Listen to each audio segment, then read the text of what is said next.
Hi, everybody. Welcome back. We're on step 4 of our pre-game prep. And this step is the cornerstone or the holy grail, however you are going to call it. It's that point in our journey that if you are able to complete this step, or at least practice it enough where it becomes part of you, it becomes part of your thinking, part of your feeling, you made it. Today, we're going to talk about introjected depression. And what that is that we're not differentiating between what we want ourselves and what others want from us. As children, we relied on our environment to guide us, to be a mirror to us, who we are, how we are, what we've done, was it whether it's right or wrong. Is it a good direction? What I'm doing, is it pleasing others or it doesn't? Um, if I do, if I say no to somebody, how's it going to affect me? If I don't meet the expectation of my environment, how am I going to process that? Am I afraid that I'm going to be expelled? Because that's a deep rooted instinct within us. That's how we survived. If we were kicked out of the tribe, chances were we wouldn't survive. So it's the survival instinct. And if you're finding yourself that you are in need to belong, in need to be accepted, it is driving your survival instinct, which means the body, the mind, the psyche is constantly under stress because there's a threat. And when we are not recognizing that we're longing for acceptance or that we are striving to become someone and are not content with who we are today, we are not able to address the stress. All your blood work, all your medical exams are going to show that you're going through stress, but nobody will be able to determine what kind of stress that is. Even if you were to go to Maldives for a month and do nothing but relax there and have no screens, I guarantee you that your marks in your test would still be the same because we're not addressing the primary stressor, the primary story that the mind is telling you, or it's gotten integrated into you when growing up. So, introjection depression is when we introject, take inside opinions and expectations of others. And when you're an athlete, the expectations of the government, the expectations of the club, the expectations of the public are so huge and so conflicting at times that we're not able to sort them out. We're taking it in, millions of comments, views, and criticism online. We take it all in and we're just not able to digest it. And that's what's driving our psyche and our body that will react to that stress somatically. So, bodily response, whether it's your stomach or your heart or your reproductive systems, it's all going to show you that the stress you're going through, what you're letting in, is affecting you internally. So, the signs of that depression is that you're not able to perform without public. You're not able to perform without coaches or big figures in your life. Let's say these are parents.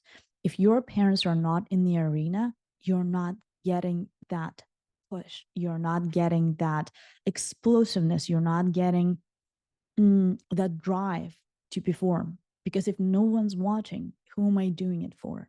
If you are doing your sport, if you are performing for somebody else and not just the joy of actually performing the action, the movement of your sport, the interaction with other athletes, you're suddenly feeling like you don't have enough, like you don't have the energy to do it, you don't have the concentration of your mind to do it, and you're feeling lost. Suddenly, nothing makes sense. Then the other signs of the depression is that it's never enough.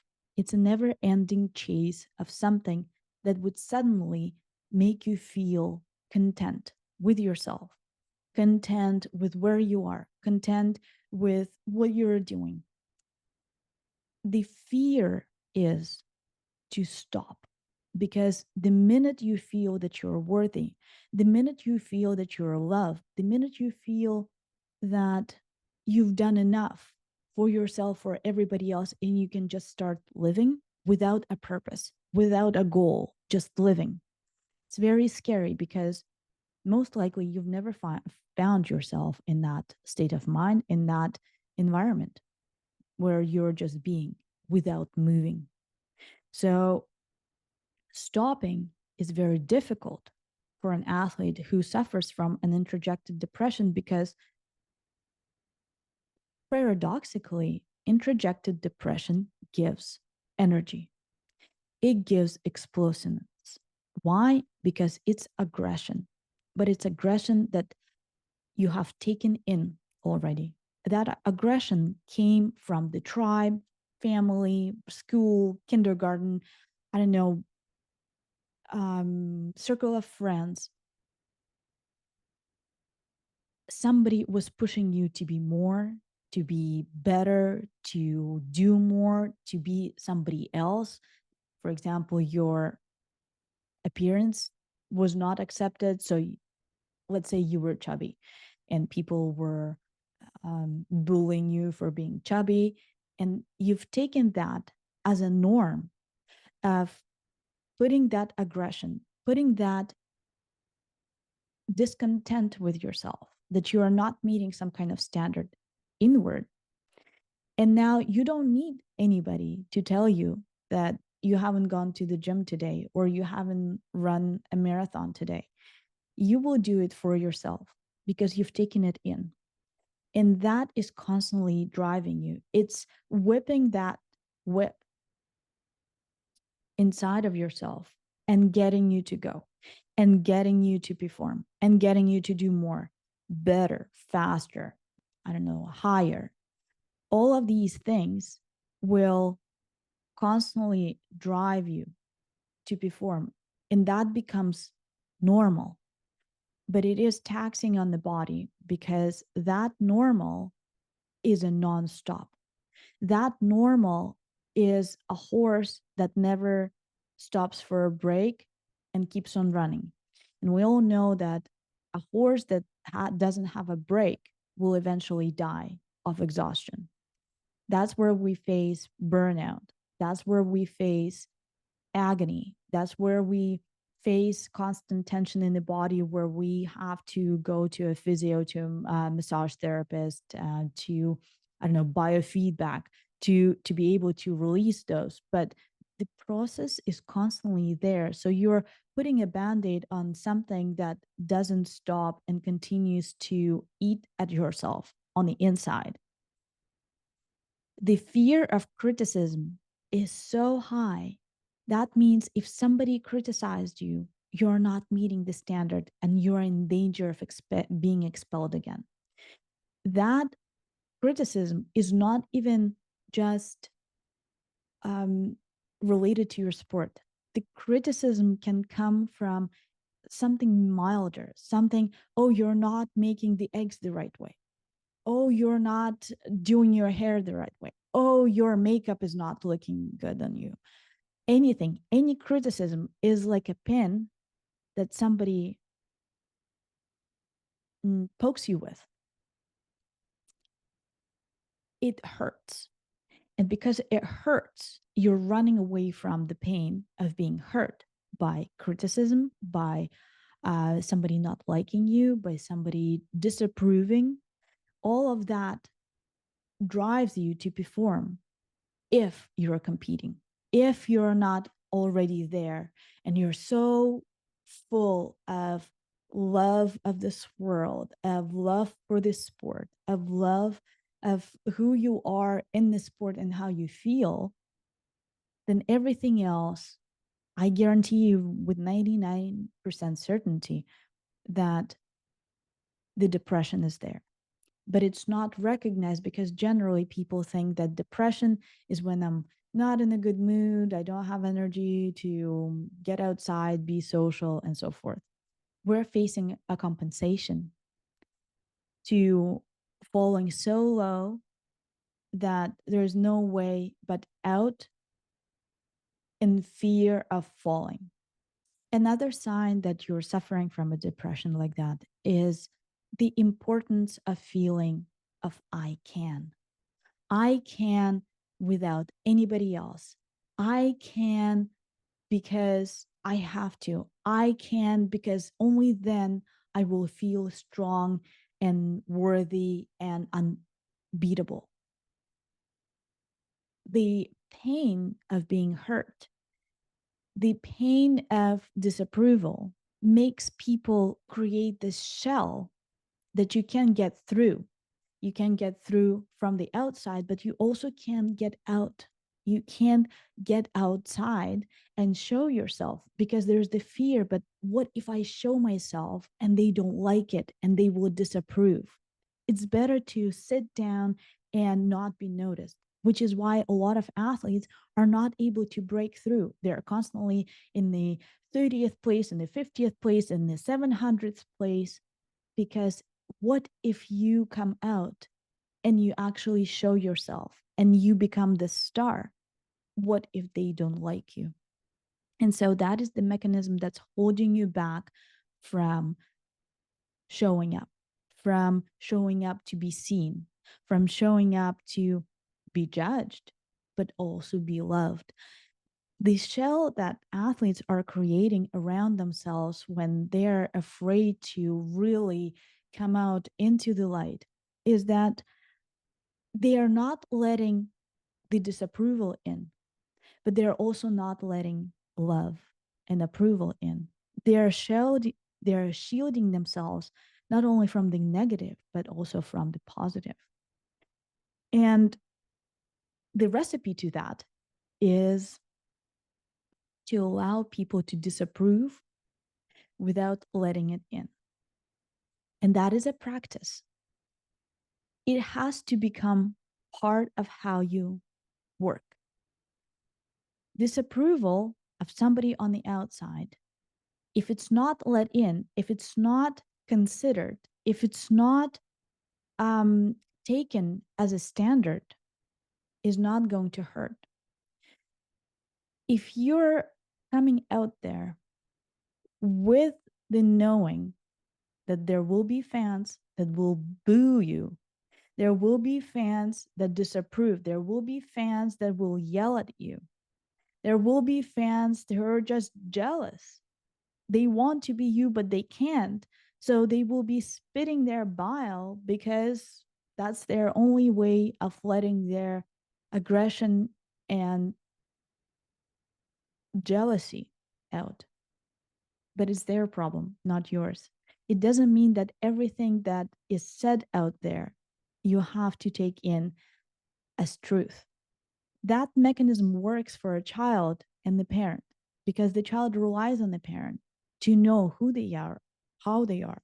So when the parent says, "Oh, you're a bad boy because you spilled all the milk and broke the glass," the child inherently takes it in because the child trusts the parent to know better. Because the child takes everything what the parent says and it becomes them. But you're no longer a child. You today are able to take things in and take and not to take them in. So, a feedback from your coach, for example, you'd think, okay, well, he knows a lot. I built a relationship with him. I trust him or her. I will consider his feedback. But a person who I've never met is irrelevant to me and might be going through their own turmoil in their life and is just venting it on me. Why would I need to take it in? Whenever the aggression comes towards you, because all the disapproval, all the comments and haters and bullies out there, not only online, but also at the arena, you don't need to let them in but they are expressing aggression because that's what they're full of. And we only share what we're full of, right? And do you want to take it in? If you came to a market and somebody offered you a rotten apple, here you go, eat it. You'd say, no, thanks. I don't want a rotten apple. You can do the same with everything that comes at you from federation, club, executives, even family members. Today, you're able to choose what you take in to know about yourself and what you don't have to. But you have to allow other people to express themselves. Because if you're not allowing other people to express themselves, you're not allowing yourself to express. It's a mirror. It doesn't go one way. You can't silence someone and say you can't say that and then allow yourself to say everything you want. It only works both ways. It's a two-way street. But you also don't have to approve of everything that everybody says. It's your choice whether you're going to voice it. But if you're coming into an arena, into a court, with an expectation that there will be people who don't like you, who disapprove of you, who know better how you should play and how you should act and how you should move, allow them to have that. It's just allow people to have rotten eggs, allow people to have rotten apples, allow them to even offer it to you, but allow yourself to say, no, thank you. Saying no, thank you in so many different ways allows you the freedom, allows you the choice. You can't control other people in their expression, but you can always control what you're able and want to take in. You just need to make a note of that. And this depression of approval, it's a never ending cycle because there will always be people who disapprove. There will always be people, even your parents. You can never please your parents 100%. It's impossible. So allow them to not like what you do.